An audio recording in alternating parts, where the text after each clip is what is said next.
It is Wednesday, my dudes.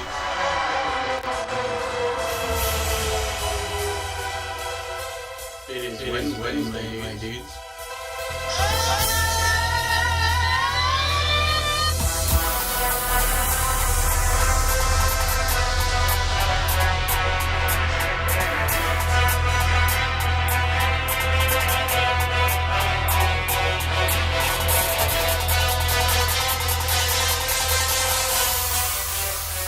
Wednesday, my dudes.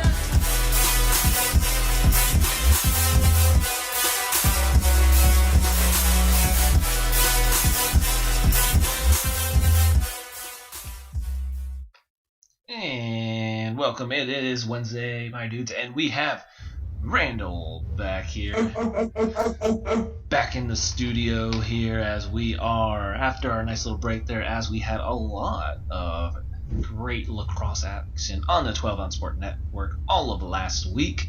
There was a lot of big games, so glad they got their opportunity to shine there, and we were more than willing to take a week off. You know, we earned it. We earned it. It's a long summer, man. We just have to kick back and watch more sports then.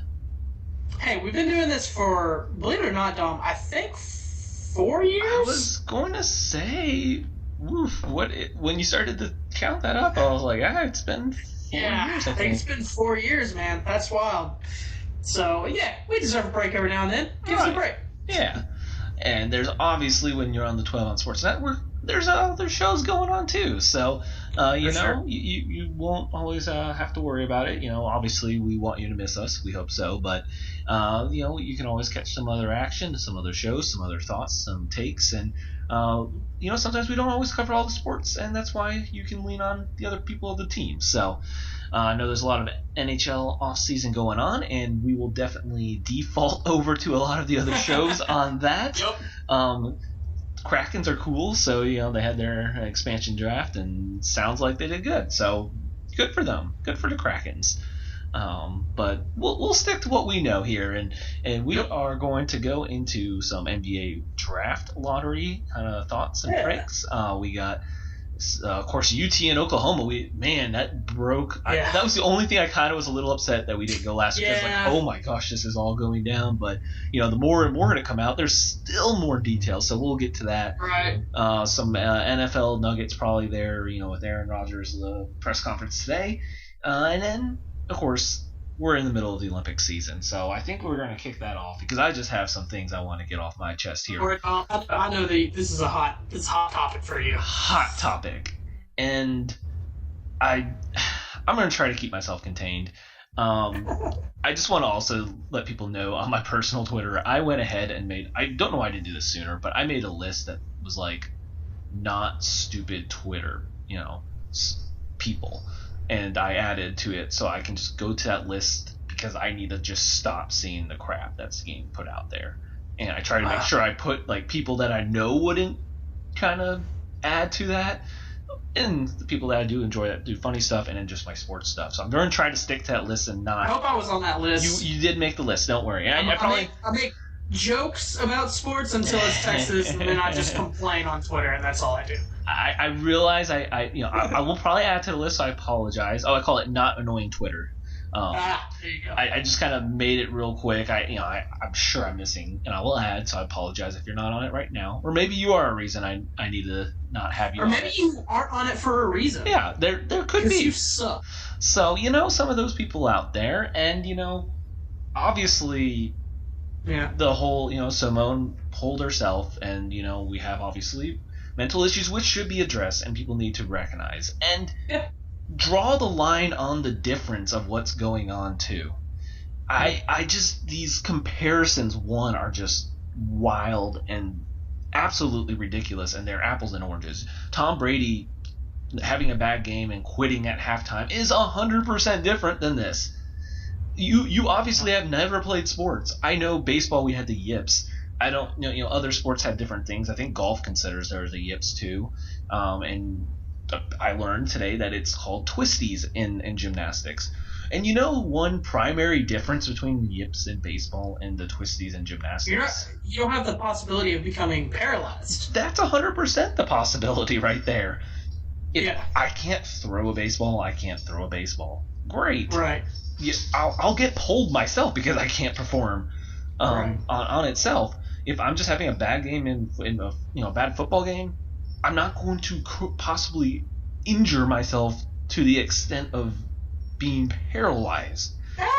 You could in football. You definitely could. You could, okay, but if you're just having a bad game throwing, Tom Brady has a rough game. He's not seeing the right routes, and he's not making the right passing decisions. That's not the same. LeBron, LeBron just not shooting well and not But playing. I think moreover, the point is just don't compare. Like, why is there have to be a comparison anyways? Why is there?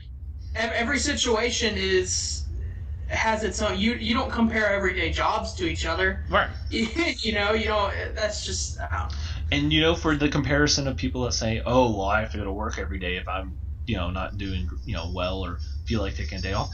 Oh, you telling me that as you're tweeting from your desk at work that you're not slacking off half a day sometimes? Right, and people definitely do take mental I think one of the things too is a lot of people who, and I'll air out some of my own stuff.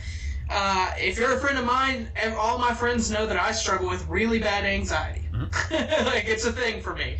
I went to as far as in college, there was days where I couldn't leave the house type of stuff. That's how bad anxiety was. I was missing class, missing things going on because I was in a bad place. And people who are like, "Oh, she's just a little nervous," they don't know.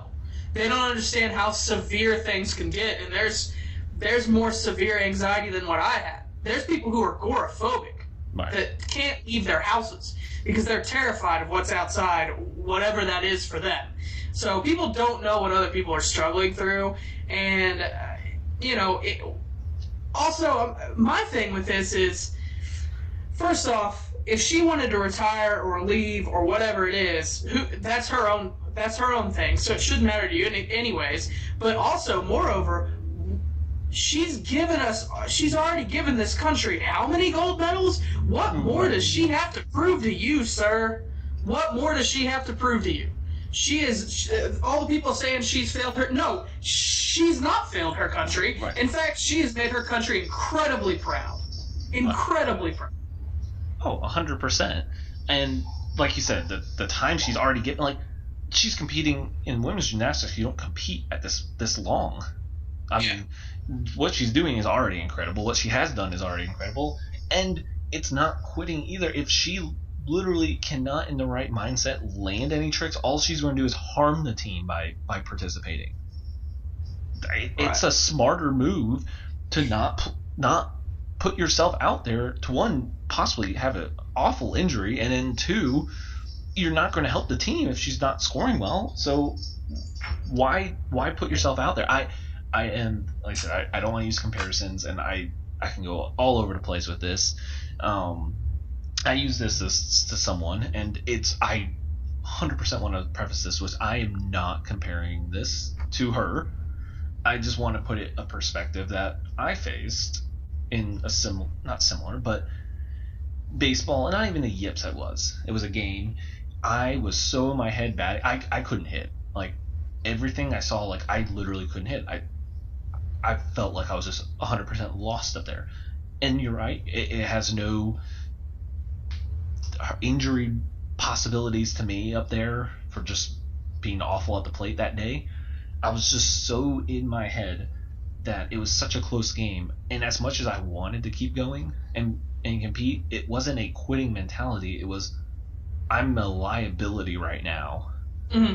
And I took myself out, and guess what? We won because the guy that came in was in the right mindset. And having that day off and having a team that actually, obviously her team supports her and is 100% behind her decision, it helped me. The next time I played, I was fine. Felt back to normal. Yeah. Not like I said, not trying to compare it at all. What she has done, and the ridiculous things, calling her a quitter, and you shouldn't have gone, and I even saw sociopath, which is the most insane, ridiculous thing. And the fact that, like you said, you don't know what's going on with a person, but no. I have no idea. Two different things I saw. One, there was someone that interviewed a few former gymnastics saying, one girl said that if that same the twist that she pulled back on that landed, like she still landed. One girl said, I wouldn't have. She went off the mat. Yeah. One person said, she's like, I would have blown my knee out. I don't know how she landed. The other person said, right, I would have possibly paralyzed myself because there was no way I could have landed it. So you just look at it from that perspective that, like, other gymnasts are saying, like, yeah, if she has the twisties, this has ended people's careers because of. Are you kidding me? You try to do all those tricks, and at the level she does it, where they're penalizing her for being so good and ahead of the competition, and you're telling me you could go do that, and you're in the air flipping and twisting that, if now I'm stuck in my head that I literally have no idea where I am and have no idea if I can land this. You're telling me there is no issues at all on that, and things like this has never sprung up on you ever in your life. Right. Well, and let's not. I mean, let's call it how we see it too. Let's not deny the fact that probably a lot of people are. I mean, probably a lot of people are gonna say you're ridiculous for saying this to me, but like, let's call it how it is. Probably a lot of people are saying terrible things about her just because she's a woman and a woman of color, a person of color at that. So. And it is what it is. That's a lot of people are going to do that because they're horrible. I mean, that because a lot of the people that I saw making horrible comments on Twitter or on talk shows probably wouldn't have said a damn thing if it was Tom Brady. Yeah. They would have said, "Oh, well, he needs to get his mind right." Yeah. And that's just one of those things that it sucks that people are like that. But 100%. I mean, I'm sure there are some people who are expressing the opposite opinion of us that aren't in that mindset, but a lot of them are. I feel like there is probably a good chunk of people that are so upset with this, not because they actually care, but it's because it's her. Right. And she's an outspoken person, not outspoken, but she speaks her mind and fights for what she believes in, and they don't like that. Yeah. And I don't understand the soft and all that, and like she's faced all the media, she's literally straight up told the truth on it all, like from the beginning. She's not hiding anything. Yeah. Another thing, I don't know, I know I sent it to y'all, and I know it's been around, and Simone herself retweeted it, which I think is a very fair point about the amount of trauma she's endured. She's 24, and not to mention all the stuff that we haven't even talked about, all the stuff that went on that everyone knows now about the USA Olympics gymnastics team, right? With Nasser. And I saw, and this is a terrible thing, but it's kind of true. Is we're still talking about her quote unquote quitting more than we did about the 20-30 years of Larry Nasser. Yeah, she's literally a sexual abuse survivor. Yes. She, and I don't remember who she was interviewed with, but this was a while ago, but was brought back up, was she literally part of because this is a long time to compete in the Olympics for a gymnast, and part of her going to this one was she's the last active gymnast from that, and she felt if she didn't still compete and show who she is, then it would go away, and we've kind of brushed it under the rug. Yeah. And to go with she's soft and she can't, so and so would, play through, or whatever. One, she literally had a team doctor who, as you mentioned, sexually abused who knows how many. She also added another year of gymnast training, which what these gymnasts go through is ridiculous. Yeah, I'm not sure if you watched the documentary. Did you watch the documentary about I can't remember what the documentary was named on Netflix, but it was basically about Larry Nasser and everything with the the U.S. Olympic gymnasts. Did you catch that? I didn't. I don't think.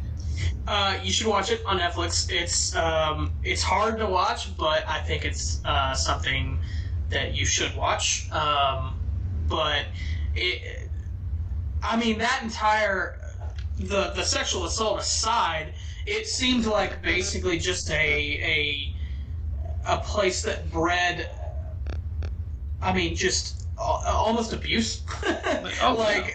The amount of how hard those two trainers were, that I believe they're from Russia maybe, are on all of those girls is an insane amount, and how much everyone pushes them is to an insane amount. The fact that they aren't burned out by the time that they can even make it to the Olympics is mind-boggling, because I would be done. I would be that it takes a special type of person to be able to go through that, and then more special person on top of that to go through that, plus a whole sexual assault scandal that's going on. Yeah. So, hats off to her. Anyone no words for anyone that is fighting on the other side of this. The fact that there is even people considering that it's insane. It's actually insane. And for those saying soft and people that fight through injuries, she won a world all around while passing a kidney stone. Jesus. Yeah. Just talk about a goat. That is a goat. Yeah. She's a goat. And I can't stand when people are like, oh, she's just, so much for herself. She's not self-proclaimed. We've done that long ago. She embraced it, yes. She didn't self-proclaim it. Also, that routine the other day that she had, that the floor routine that she went past, I'm not going to get past in the technical because I don't know the technical terms, but she basically went outside of the mat ring area. Mm-hmm. She still won gold. She still won. she still came in first, and she I don't know how many a point deduction or whatever that is, but I'm sure that's probably a pretty lofty deduction, and she still won. That's how good she is. Yeah. That's how good she is. Yeah. So, What a way to start the show. So just had to get that off. So yeah, we have more Olympics obviously going on now. I was getting sucked into some rugby earlier. Fiji won the gold. Yeah, you know what I didn't get to watch, but I really wanted to, and I might go back and watch it once it's available. First off, let's address how horrible it is to try to find what you want to watch on the Olympics. They have made it so difficult. Oh, yeah. Oh my God, I have YouTube TV, so it's already difficult to it's already difficult sometimes to find the sports that you're wanting to watch, and finding the Olympics that I want to watch, it's horrendous. Yeah, it is. I took advantage of when they told me, hey, record all the events. Well, I feel like it'll say, oh, here's rowing and badminton, and then it's neither. It's just Olympics. It'll record the events, but then I feel like you don't actually know. Well, this one, it says it's badminton for 2 hours, so it's obviously not just badminton. It's also wrestling and weightlifting, and sometimes it'll list 3 things, and I click it, and it's not even the same event. So I was like, well, what's the point of naming the event then? It's just a crapshoot on what you're getting. Yeah. It's I don't know. But one of the things that, obviously, you and I talked a little bit earlier, I logged 60 hours of work last week. But something that I really missed out that I wanted to watch was a 3-on-3 basketball. I was really interested in that. Glad to hear that our women won gold. I got to go back and watch some of them. The men is interesting. The fact that they did not choose any, I don't remember who our NBA or who our players were that were in it, but it was I think it was guys that actually play overseas. Well, the men, I remember why we didn't qualify. No, but apparently we were actually good, and they kind of not rigged. No, I don't want to say it because we could have qualified and we blew an opportunity. But I saw something which we probably should have qualified, but they made it a lot harder because they were trying to get other countries in. And like you said, there were some overseas, but. Was it not? It was a former Purdue kid was the biggest name I remembered on it. But then the women's side had it tweaked a certain way, so that's how we snuck a couple of WNBA players in it. Yeah, but that's really cool. I didn't get to watch. I haven't got to see any of that, but I'll definitely go back. I'm always a big fan of the ping pong, just because my family's big ping pong players. But I'm pretty excited to be able to go back and watch some stuff that I've missed so far. But the USA basketball team, I'm not worried. We had a back-to-back game last night. It was either last night or early this morning. I can't remember. But bounce back game. I'm not worried. I'll say this: if I was a betting man, I would bet. This is gonna sound horrible. I have pride in my country. I'm not saying that I don't want us to win. But if I was a betting man, I would definitely bet on some of the other countries. I feel like you got a good shot this year, and that's some good odds. Luka goes up against Slovenia versus America. I bet you got some good odds on them. I'd probably throw a little bit of money down on that. But anyways, I think we're still gonna be fine. We're still gonna win gold. I'm not scared that we're not gonna win gold. Maybe we don't win gold by 30 points. Right. Cool.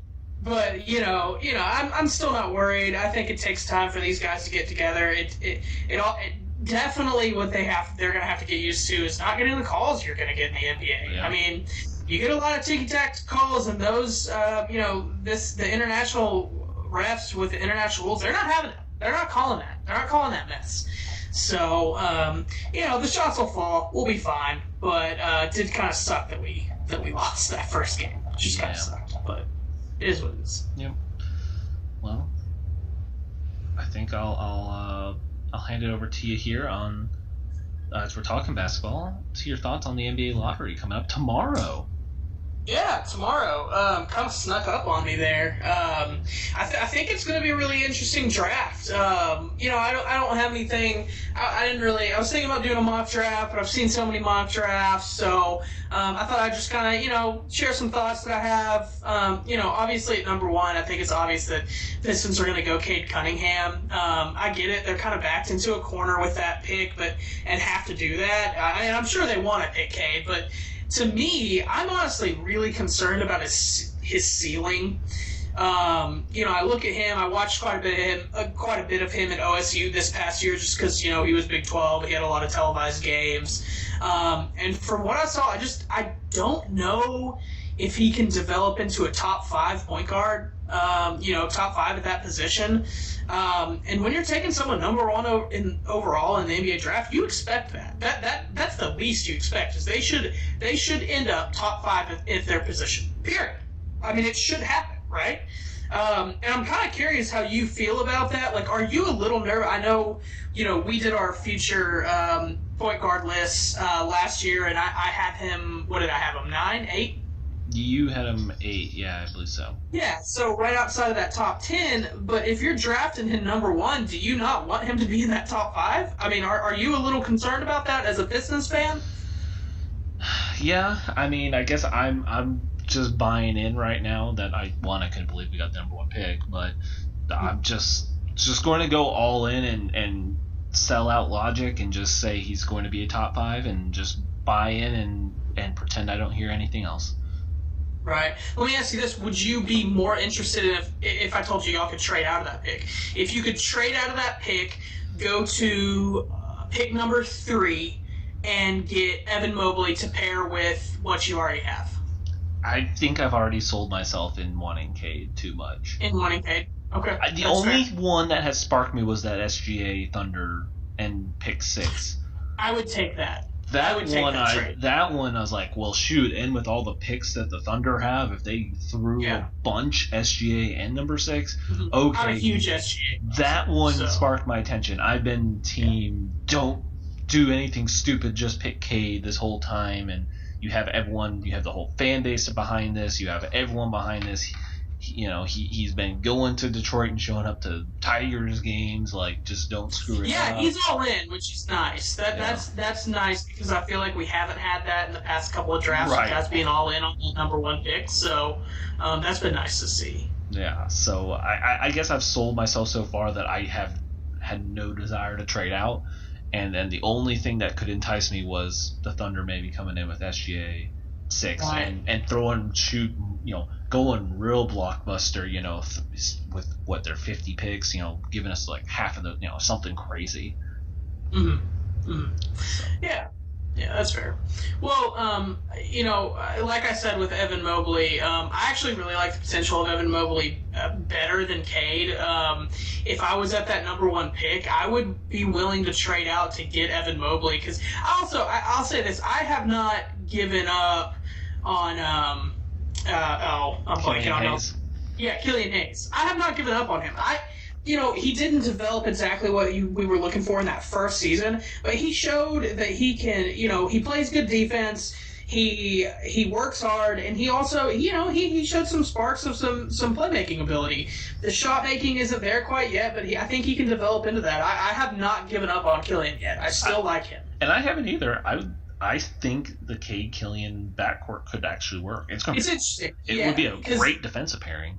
Yeah, if there's one thing that you really want in the NBA right now, it's multiple playmakers on the court, multiple shot makers, which obviously Killian's not there yet, but I think he can get to that. You want people who can shoot threes, and you want the rim runner. So, and I don't think this is Garland Sexton Cavs either. No. Yeah. That's really... So, wait, what are you saying again? I saw people saying you don't want to run into a Colin Sexton and Garland scenario, and it's not it won't work. Well, I think this is very different.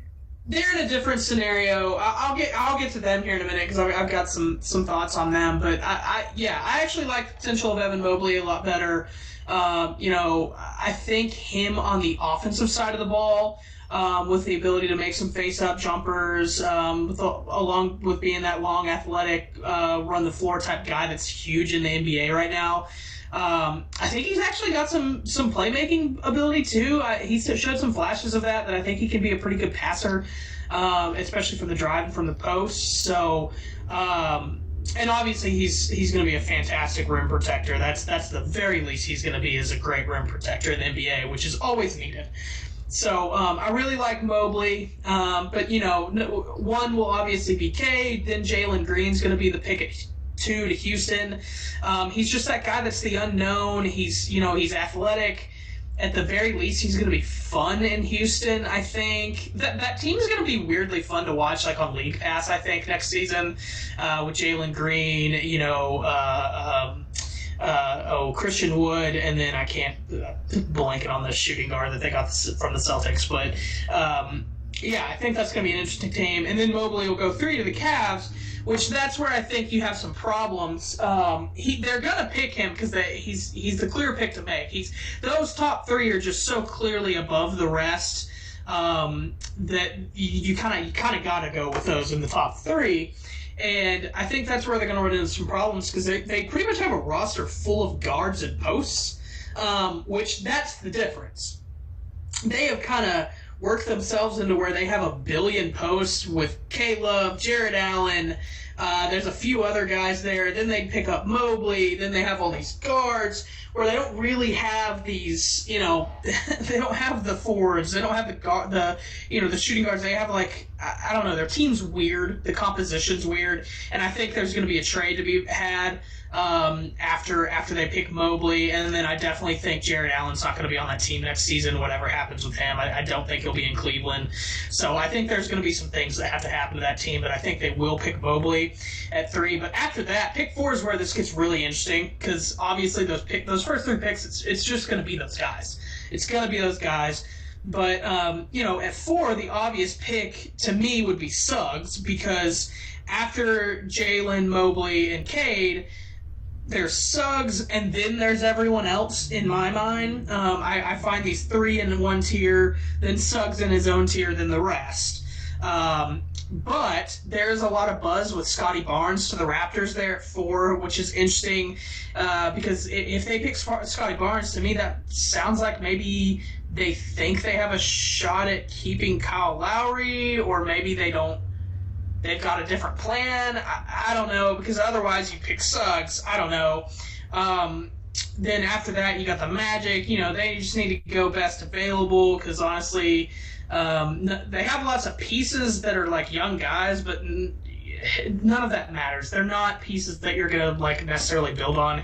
The only piece there that I think is worthy of anything is Jonathan Isaac. So maybe Cole Anthony can develop into something, but right now Jonathan Isaac's the only keeper there. So they're going to go best player available, I think, whether that's Scotty or Suggs there.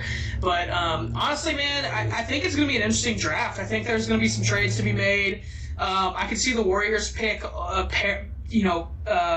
packaged with Wiggins for something. I've heard maybe some Wiggins in that pick for Siakam buzz, which would be interesting. Teams like the Magic and OKC obviously have trades to make if they want it with all the draft capital they have. But then some guys that I'm interested in, your boy, Franz Wagner. I can't believe he's top 10 possibly now. Dude, I think he can actually, the buzz is 10, 11, 12 area. I think he can actually maybe sneak in that 7, 8, 9 area just because of how important the 3 and D's guys right now are in the NBA. They're so important. And there's not, there's a lot of them, but there's not a lot of really good ones necessarily. There's a lot of ones that are fine, but the really good ones are getting paid right now, man. Jay Crowder's the typical 3 and D guy. I wouldn't say he's the best 3 and D guy in the world, but he's getting $20 million contracts still. Yeah. And that's why I think Franz Wagner has a really good chance of going pretty high, and I think he's going to be a really good asset to a team. I really do.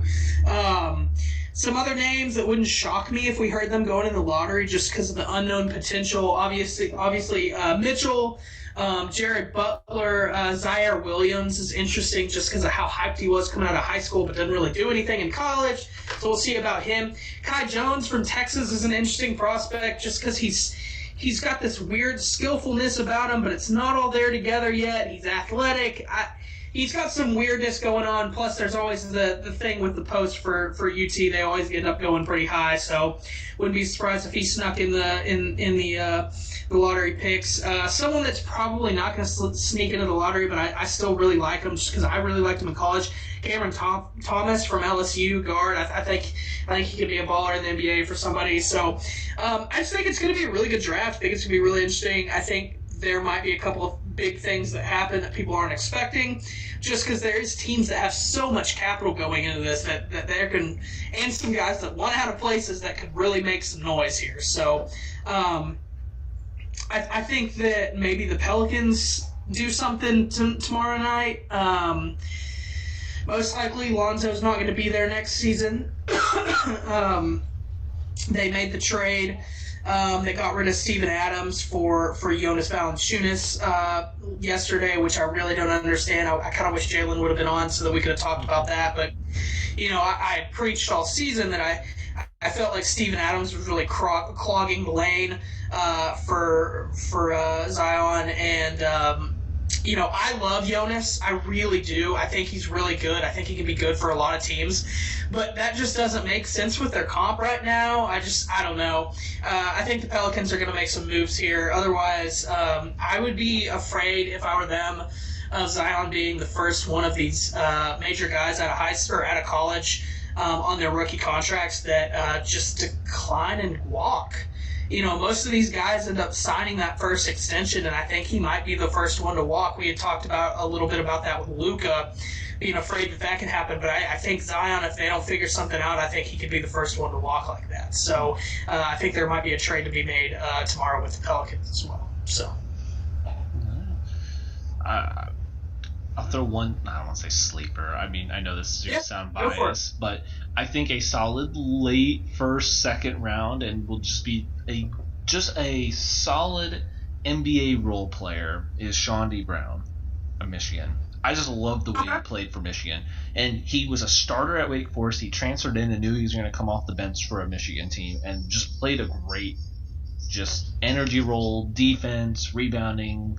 I think he even handled the ball a little bit. Like, he's 6'5", I think. Like, he's just a very good role player. He took charge in some of the March Madness games and helped put points up off the bench. Like, he's just a good role player. I think he just could fit in with any team. He's useful. He's not, obviously he's never going to be a star or anything, but it's a good maybe 7th, 8th man on your bench. Right.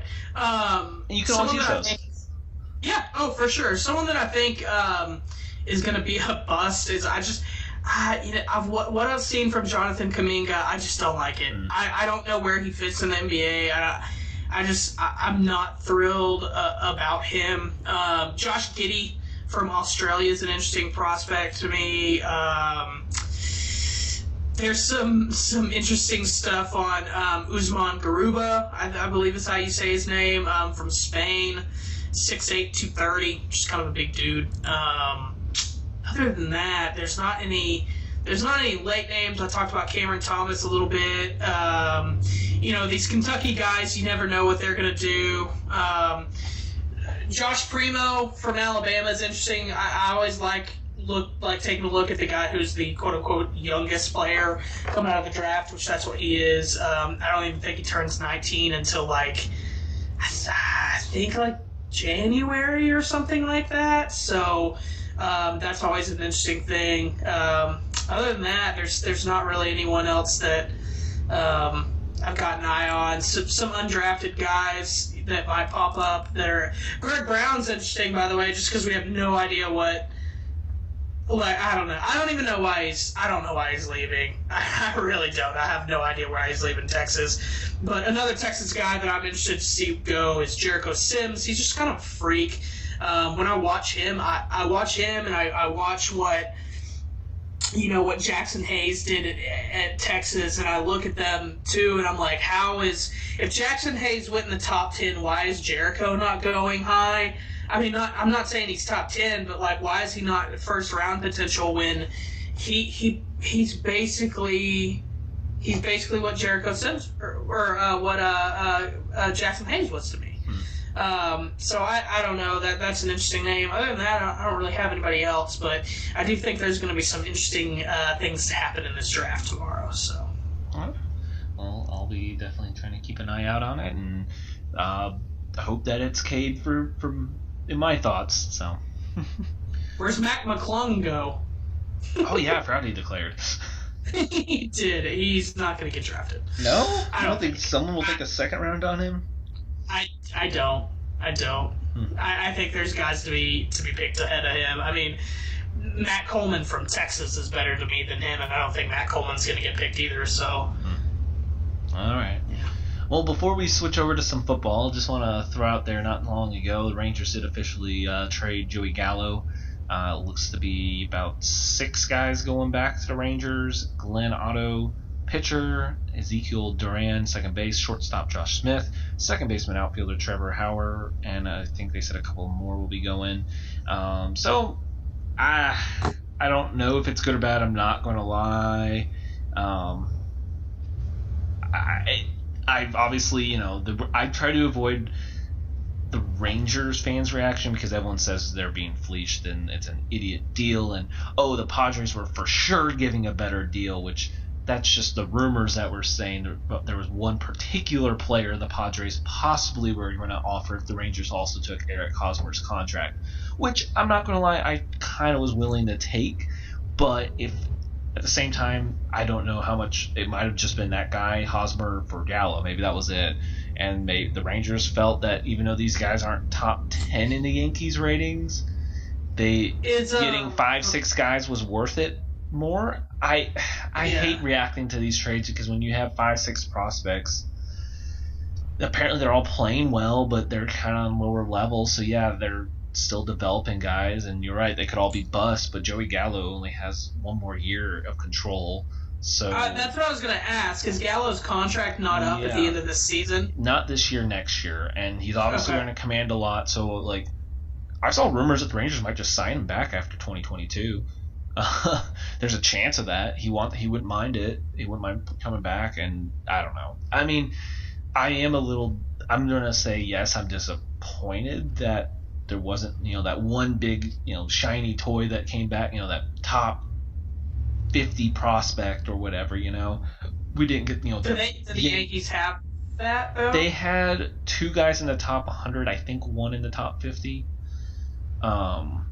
So there was a couple that people were like, oh my gosh, you didn't get either of those, you got robbed. And I mean, I'm not, like I said, I'm not going to lie, I wish there was that one dude that, kind of stands out, but it's all baseball trades are always hard to react because it's going to take 3-ish years to find out if or more to find out if it was worth it. I mean, I know when they did the Teixeira trade, now granted I think there might have been a couple of those guys were higher, but at the time I honestly, this is why I don't react like I do as harshly, because I was upset. I didn't think. I was like, what? We got 6 guys in the Teixeira trade. I did the typical reaction. I didn't know, and then turns out we got Neftali to leave. Right now? They're slightly above 500. Okay, so that's like they're trying to make a playoff probably push. make the playoffs. They're trying to make a push. But yeah, I mean, like the Rangers. We should have got that. You should have got that relief pitcher that does all the weird kicking. What's that guy? The Yankees reliever that like does all the weird like. Are you talking about Chapman? No, he's the dude who he has a mustache and he does that weird stuff with his foot whenever he like pitches. Like he does all this weird like delay stuff in his windup to like try to mess with batters' heads. He did it to I guess he did I'm it still to blanking who it is.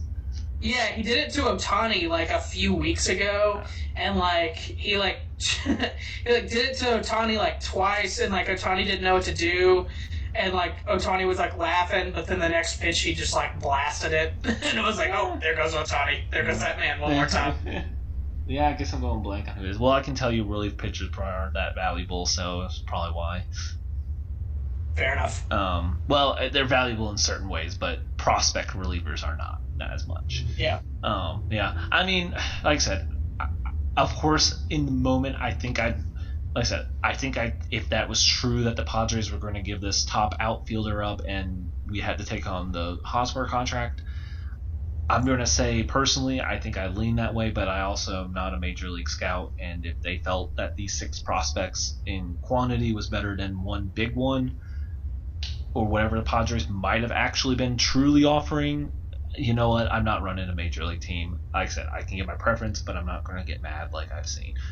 So that's just my thoughts on it. Not only that, as I said, you never know. And then, so yeah, we'll transition here over to football here for the last chunk of time, and want to bring up, of course, your favorite, Texas. As we have mentioned at the beginning, we didn't get to react to OU Texas. Officially, not officially going to the SEC, because now the SEC just has to do the vote really to allow them in 2025, and of course now there's the more drama on, you know, well, will they pay the, you know, what is it, $80 million per school to get out of the, you know, early to go to the SEC? Will someone help pay for it? Will now the apparently ESPN sabotage the Big 12 and trying to get teams to leave so that they don't owe any of the money out to the Big 12 on their media deal, so that the Big 12 just goes away on its own? So, you know, there's just everything, and Mr. Bob over there for the Big 12 commish is trying his hardest to keep the conference alive. He says he has the evidence, but he's not going to share it yet.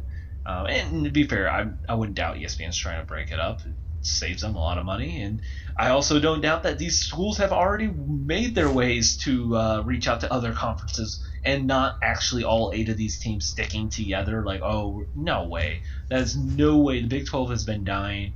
Everyone saw the writing on the wall. The Texas-Oklahoma almost went to the Pac. Texas-Oklahoma, Oklahoma State, and Tech almost went to the Pac-12 if they would have just taken the Longhorn Network. So you're telling me these 8 schools actually have faith in this conference to survive? Come on, give me a break. Yeah, so as a Texas fan, I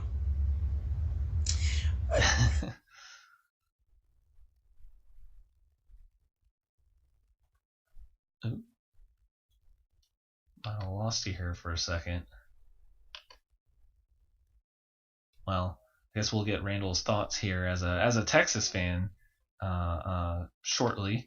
But I mean, oh, there you go. Now you're back. Oh, We can lost you you hear me for a second. Yeah, we lost you after okay. you said your thoughts as a Texas fan. Oh, wow. Okay, so, anyways, I was saying, oh man, now I lost my train of thought. I was saying, obviously, I'm excited for this versus Texas A&M.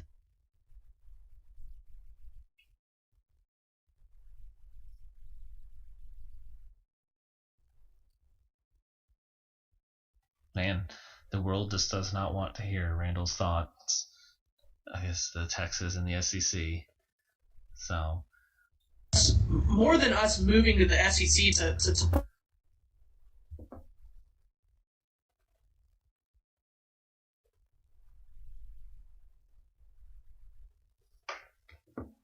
well, I guess we'll hold. Wait, Oh, man. you think? I don't know. Apparently, the ESPN is, I think, trying to censor you, or the Big 12 is trying to censor your thoughts here on these moves, because anytime you try to talk about Texas to the SEC, it seems to want to cut you out on my end.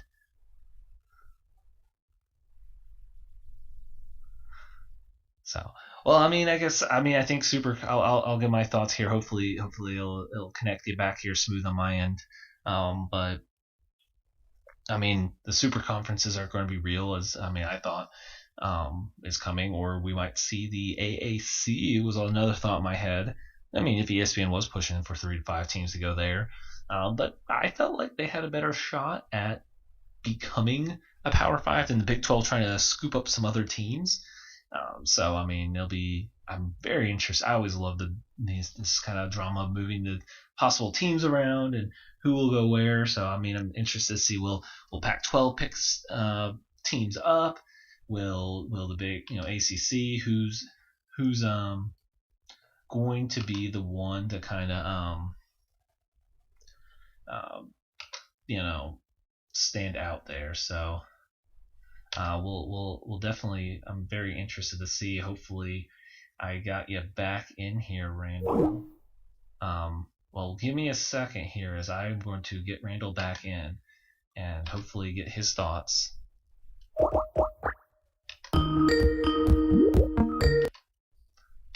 And then we got Randall back here. Can you hear me now? You were in. You're nice and clear.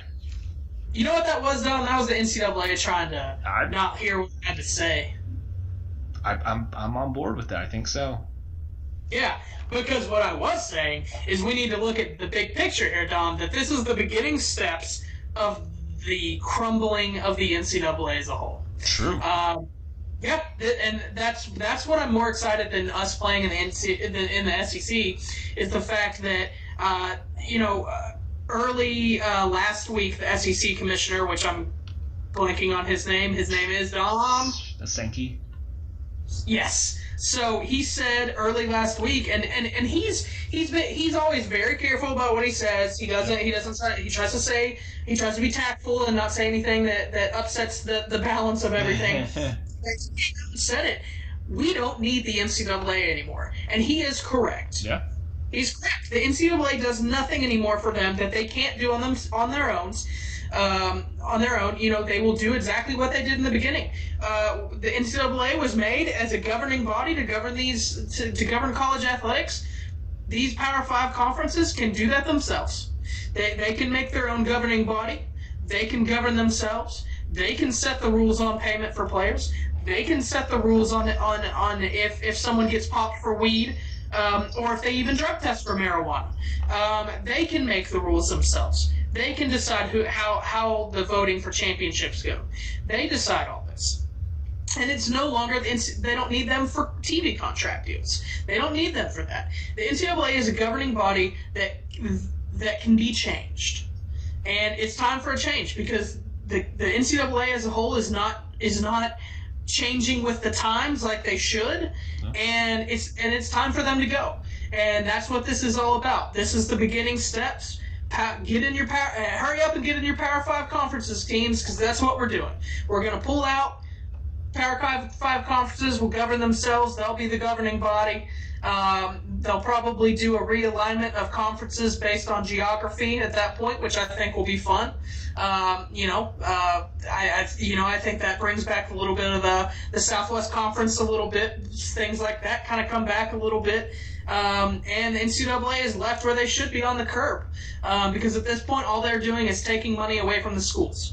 And I think it's time. So that is what I'm excited about with Texas and OU going to the SEC, because I think this is the beginning steps. And in the next 10 to 15 years, I think we'll see the crumbling of the NCAA as a whole. Very well put.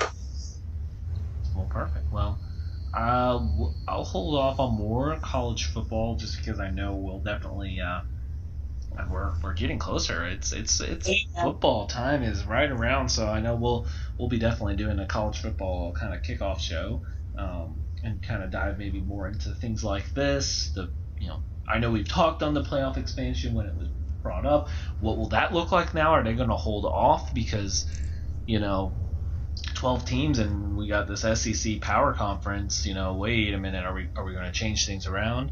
That Texas OU's been talking for a while. Like, wait a minute, is this why they were pushing 12 teams? Like, right. So it will definitely. I want to see more of what this plays out, and we'll definitely have some more topics coming. So I think. And get this, Dom. Yeah. On the other end, on the other side of football, the professional side, we are 8 days from the Hall of Fame game. Wow. Okay. August 5th. Well, Dallas versus Pittsburgh. Well, baby. shoot, we've got to do our NFL. I think it's about time in a couple weeks. Then we get a couple more weeks in the training camp, I think, and I think it'll be a time Let some to of those officially. injuries play out. Yeah, officially give those picks. Then I need to find that website again to do my schedule and records out. So perfect. Well, as we touched on NFL, I think it's time to wrap up. And the last topic here, real quick, is Mr. Aaron Rodgers had his press conference and decided to just air out all the laundry and just say this is truly, as him and Devontae Adams posted, the last dance, because I know the word of the contract that if things change, he could stick around, and if not, he doesn't feel like it, then, wipe the hands, we're done, we'll trade you. And I think that's all but certain that's going to happen. I don't think you go into a press conference and say the things like you did and how you said them and worded things, because that was a very calculated man on how he approached that conference. He was reading it pretty fast. Like, he had that memorized. He wrote that down and he prepared that and made sure he said it word by word exactly. And he almost had that one slip up about how he loves his teammates, the fans, and almost said organization. And then he made sure he corrected himself and not say the organization.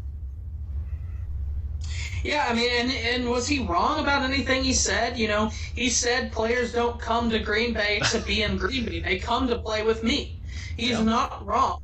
He's not wrong. You could Green say Bay's the history of the football, but at the same time, they aren't good if they don't have, Vince Lombardi, Bart Starr, or Brett Favre or Aaron Rodgers. You're not going up there to, without those guys. And, I think Green Bay's in an interesting position where they know he's going to leave next season. He's not going to be on that football team next season. And I got to be honest, I mean, that means that they think they're going to win a Super Bowl this year, because if they don't 100% wholeheartedly believe they're winning the Super Bowl this year, then they are a dumber organization than I thought they were, because why would you not have traded the man like he wanted and got something from him, for him? Because at this point, if you don't win the Super Bowl this year, if they don't make it to the NFC Championship this year, then that man, the GM, should be fired. Because at that point, you have made such a colossal mistake that you just let Aaron Rodgers walk for absolutely nothing. Absolutely, you got nothing, and you didn't even get a chance at the NFC Championship. So if they don't make the NFC Championship, I'm firing that GM. Period. Yeah, fair enough. Yeah, I couldn't say it. No, I think that's the perfect way to leave it. That's perfect. So, I mean, I'm not going to mess with any more. I mean, that's a great way to end it. And, thanks for tuning in, everyone. We obviously covered a lot of different things here and a lot to pack in about an hour. So, appreciate all y'all out there. Always remember to follow us on Twitter. We Talk Sport Good. Catch us here, catch us on Spotify, Apple, music, all that stuff. Send in thoughts, send in topics you want covered. We are open to that. We will answer those. And, we'll be back next week. We're going to be cracking open some more football here this next month. Yes, sir. As it will be August next show. So catch us on the flip side and have a great rest of your night.